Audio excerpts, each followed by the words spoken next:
కనుక అది మనసుకు సంబంధించింది కనుక ఇవ్వని నిర్వచనం వాడుకుంటుంది. మూడవది సంకేతాలు అన్నారు. ఎగ్జాంపుల్ ఓం అనే సింబల్ ఉంది, స్వస్తిక్ ఉంది. అవి ఏవో ఒక పెద్ద విషయాన్ని సూచించేటువంటి ఒక సింబల్ అది. అందుకని ప్రేమ కానీ ఆనందము కానీ ప్రశాంతత కానీ భాషలో ఒక పదం పెట్టుకున్నామే తప్ప ఆ పదం యొక్క నిర్వచనం ఎవరికి వాడు కనుక్కోవాలి. అది జీవిస్తూ ఉండగా తెలుస్తే ఎంతవరకు కరెక్ట్ అని. ఎగ్జాంపుల్, నేను ప్రేమించాను కానీ నన్ను మోసం చేశావు అని బాధపడుతుంది. ఆమె ప్రేమ నిర్వచనాన్ని తప్పుగా తీసుకుందని అర్థం. నిజమైన లవ్ డెఫినేషన్ ఏంటంటే ప్రేమించేవాడు ఎప్పుడు జీవితంలో సఫర్ అవ్వడు. అది నీకు సంకేతం. ఎగ్జాంపుల్, మంచి ఆహారానికి సంకేతం ఏంటి? మంచి ఆహారం తింటే ప్రాపర్గా అంతే. అది నీకు అట్లా తెలుస్తుంది ఆచరణలో. ఎవరెవరైతే ప్రేమ నిర్వచనాలు ఇచ్చుకున్నారో వాళ్ళంతా పాక్షికమైన లేదా సగం సగం డెఫినేషన్స్ ఇచ్చుకున్నారు. ఒక ఎక్స్టెంట్ వరకు ఉపయోగపడ్డది. ఆ తర్వాత కాస్త అటు ఇటు అయితే పరిచయం అయిపోయారు. ఇంతకుముందు ఒకటి ప్రేమించిన వారు ఎప్పుడు సఫర్ గారా అస్సలు. ఇప్పుడు ఒక పాట ఉంటుంది, ఎక్కడ ఉన్నా ఏమైనా ఎవరికి వారే వేరైనా నీ సుఖమే నీకో అని పాట ఉంది. ఈ పాట బేసికల్లీ సినిమాలో బాగుంది కానీ రియల్గా ఈ సఫరింగ్.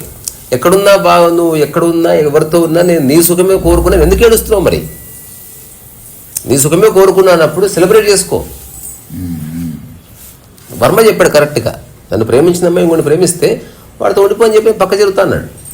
దమ్ముండాలంటే చెప్పాలంటే నేను కూడా చెప్తున్నది. మెంటలో ఉండాలి, దమ్ములో ఉండాలి, ఏదో ఒకటి ఉండాలి. సో ఇప్పుడు సినిమాల్లో వచ్చే ప్రేమ నిర్వచనాలన్నీ వాళ్ళ సొంత నిర్వచనాలు. నిన్ను బాధించింది అయితేనే ప్రేమ అనుకోదు, బాధించనిది. ఇప్పుడు ఒక వ్యక్తిగా ప్రేమ నిర్వచనం నీకు తెలుసా, ధ్యానము తెలుసా, ఆత్మజ్ఞానం తెలుసా, భాడమే చేయవన్నీ. ముందు నీ పక్కని ఇబ్బంది పెట్టవు. అది నీ బేసిక్ కట్సి. నువ్వు అన్నీ తెలుసుకొని పక్కన దమాకు తింటేమైంది అసలు. చాలామందికి ఎక్కడ పక్కవాడు ఇబ్బంది పడుతున్నాడు అన్న విషయం కూడా తెలియదు. నైట్ 11 అయితే జోలు పెడుతూనే ఉంటారు. అలా కూడా అసలు ఈ మధ్య చాలామంది నిద్రపోవట్లేదండి అని మళ్ళీ జోలు పెడుతుంటాడు. వాడు తెలుసుకోవట్లే, ఇక్కడి నుంచి వెళ్ళిపోవాలి. వాడు గుర్తించలేకపోతున్నాడు. వాడు ఏమంటాడు చెప్తే అయిపోతుంది కదా. చెప్పకుండా నువ్వు తెలుసుకోలేవా? ఇప్పుడు షేకండి తీసుకుంటున్నాం కానీ అనట్లే మనం. అది ప్రేమ అంటే పిసుకు. కానీ మేక్ షూర్ నీకు నొప్పి కావద్దు, వాడి నొప్పి కావద్దు. కౌగిలించుకున్న తర్వాత ఆ శ్వాస అయిపోద్దు. అది ఎక్కడ తెలుస్తుంది? ఏ పాఠశాలలో చెప్తారు, ఏ యూనివర్సిటీలో పోతుంది అంటే నువ్వు కౌగిలించుకోకుండా అంటే ఇప్పుడు చేయకండి, ఇది తప్పు, భయం వచ్చేసింది, గట్టిగా పట్టుకున్నావు, వ్యామోహం వచ్చింది, మధ్యలో ఉంది లిబరేషన్. నువ్వు ఎవరైనా ఇట్లా వచ్చినా కూడా ప్రధానమంత్రి కలుస్తున్నావు ఇట్లా అనుకుంటారు కానీ ఎక్కడ నెమ్మలు అప్పుడే అనదు కదా. ఒక్కడన్నా నువ్వు చూసినవారా ఇంతమంది షేక్ హ్యాండ్ ఇస్తావు. You are absolutely aware of his hand. నీకు ప్రేమ అంటే ఏంటో తెలిస్తే నువ్వు పక్కవాడి పట్ల ఎప్పుడు ఎరగగలిగి ఉంటావు. నువ్వు చెప్పే సత్యము అసత్యం పక్కన పెట్టు. ఫస్ట్ వాడికి ప్రతి ఇబ్బంది కలగజేయవురా, అదైతే ఖచ్చితంగా జరుగుతుంది. తెలుసు తెలియక ఇబ్బంది కలిగితే సారీ చెప్తావు, అనవసరంగా ఈగోలకు పోవు. నువ్వు సింప్లిసి అరే తెలిసి తెలియక చేసిన సరేలే ఏదో అనుకోకుండా నేను మనిషినే కదా పద కలిపేసు. ఇక్కడ బాధించినది ప్రేమ అన్నప్పుడు మనుషులు ఒక్కొక్క దాన్ని ఒక్కొక్క రకంగా తీసుకుంటారు కదా. అది వాడు ఆచరిస్తుంటే తెలుస్తుంది వాడి నిర్వచనం కరెక్ట్ అవునా కాదా. ఇప్పుడు నేను కథ రాసుకున్నా అంటే ఇప్పుడు ఒక అమ్మాయితో రిలేషన్షిప్లో ఉన్నప్పుడు దానికి ప్రేమకు సంబంధం లే. ఓకే, మామూలు ప్రపంచపరంగా ఇప్పుడు రిలేషన్షిప్లో ఉన్నప్పుడు ఈడు ప్రేమకి ఈడు ఒక డెఫినేషన్ ఉంది. ఇప్పుడు మనం అది ప్రేమ కాదు అసలు. మనం అనుకున్నట్టు బాధించని వాడు కూడా ప్రేమ అని చెప్తున్నాడు దాన్ని. వాడు అవసరం basically he's talking about need, biological need. అది ఉదాహరణకు నువ్వు భోజనం చేస్తున్నావు, ఏం ప్రేమ ఉంటుంది? మరి వాళ్ళ పట్ల ఉన్నది నీడ్, అవసరం ఉంది నాకు. నాకు అవసరం ఉంది బై. ఒక వ్యక్తి అవసరం లేకుండా ప్రేమించలేము. నిజమైన ప్రేమ అవసరాలకు అతీతం. అదే అంటున్నా, అదే అక్కడికే వస్తున్నాను నేను కూడా. నువ్వు చెప్పింది నేను చెప్పింది ఒకటే, కానీ నువ్వు అక్కడ మలక్పేటకి వస్తున్నావు, మల్కాజ్గిరికి వస్తున్నా అక్కడికి. సో ఒకటే, కానీ వీఆర్ ఫిగరింగ్ అవుట్.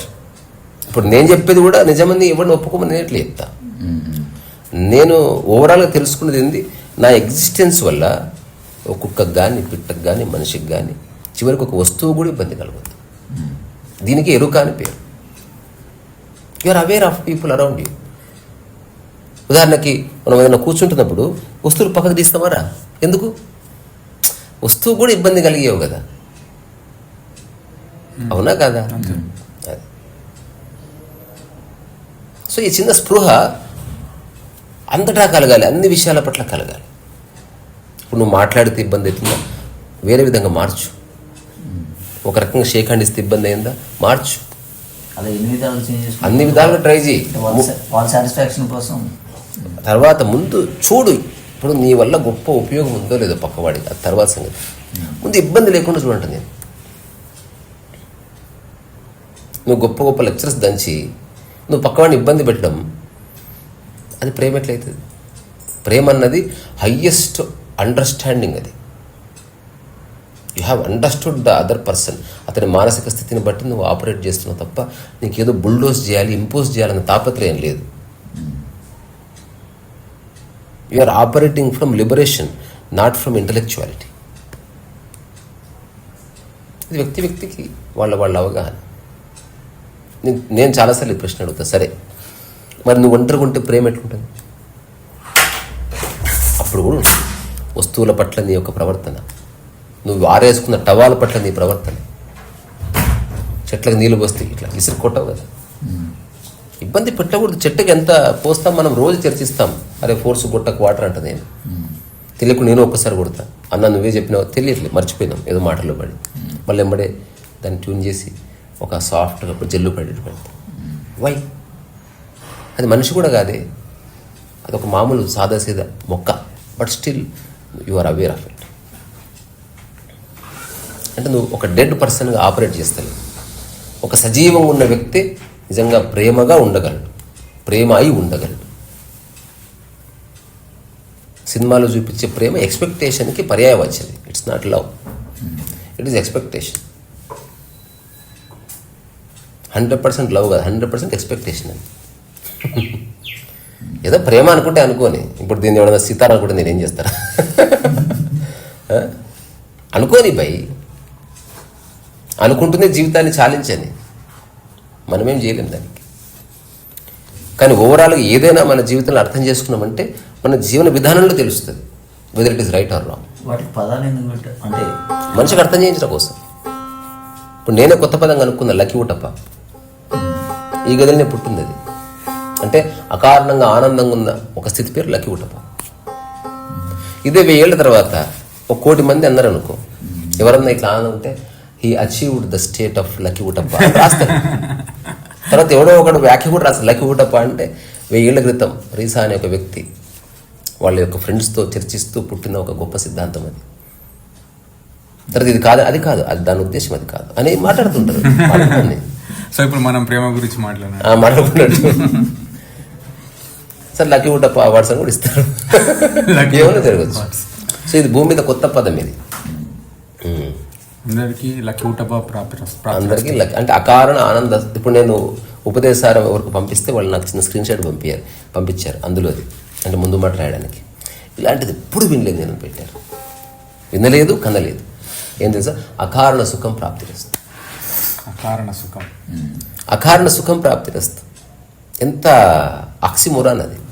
మనిషి సుఖపడ్డానికి కారణాలు వెతుకుతున్నాడు. అకారణ సుఖం అంటే ఏంది? నీ మైండ్లో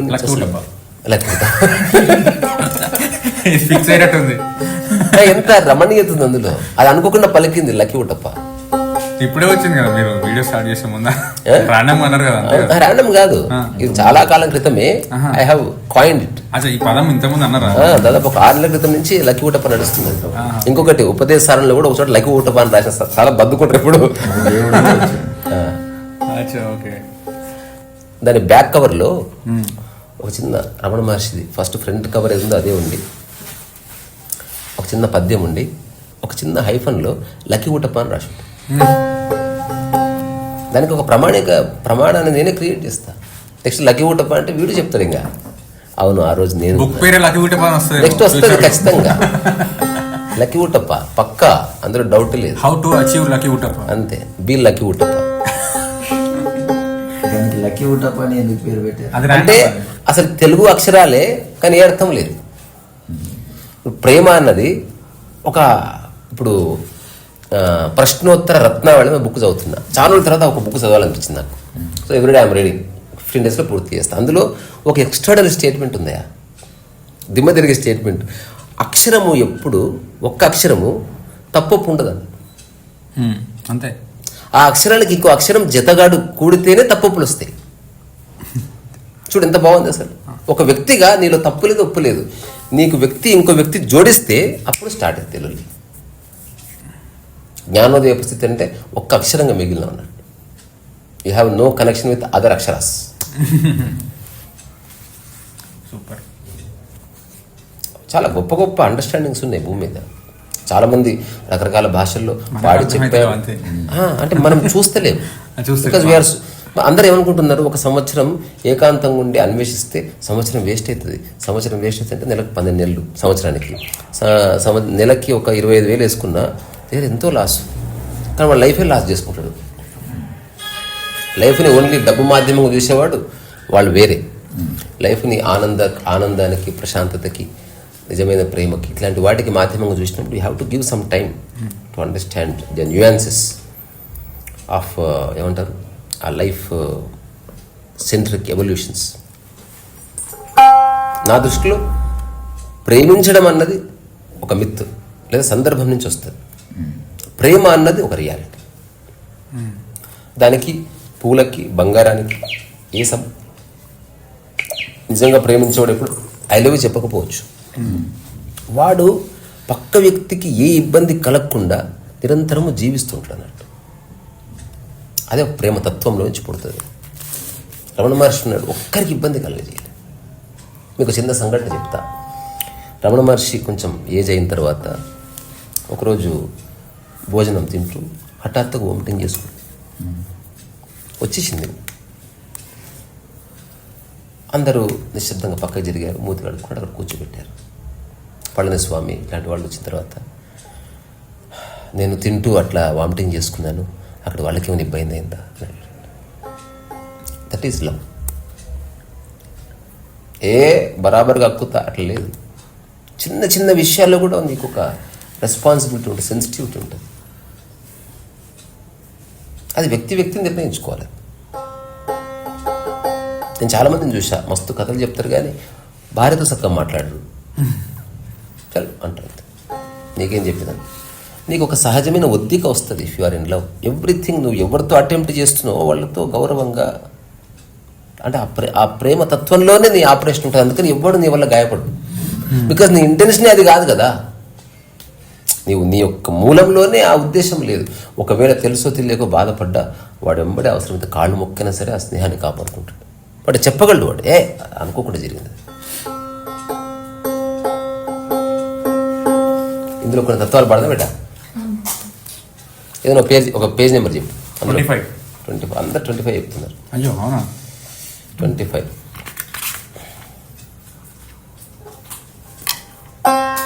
మమకారమున్నప్పుడు భక్తెట్లు కలుగును, అహము వీడక నీకు జ్ఞానంబు కలగదు. భక్తి జ్ఞానంబులే ముక్తికి మార్గము, ఈ పాప జలదిలో ఎన్నాళ్ళు ఈ దేవు. శివ గోవింద గోవింద. ఇది నాకు మొన్న నచ్చింది. కోడండు అత్తలను కొరివితో గోకేరు, మామలను మంత్రించి కుక్కగా చేసేరు. వావి వరుసలు లేక వెదవలైపోయేరు, వర్షాలు లేకుండా పోయేనయా. శివ గోవింద గోవింద. వేషాలు ధరించి వంతలు చూపించి దేముడే నేననుచు పలికేరయా. మాయగాండ్రే గాని మహనీయులు గారు, పొట్ట కొరకు పగటి వేషాలయా. శివ గోవింద గోవింద. లాస్టా? ఎంత నెంబరు? నువ్వు ఇప్పుడు నాకు పరీక్ష పెడతావు, ఏదో నెంబర్ చెప్పరాదు. 65.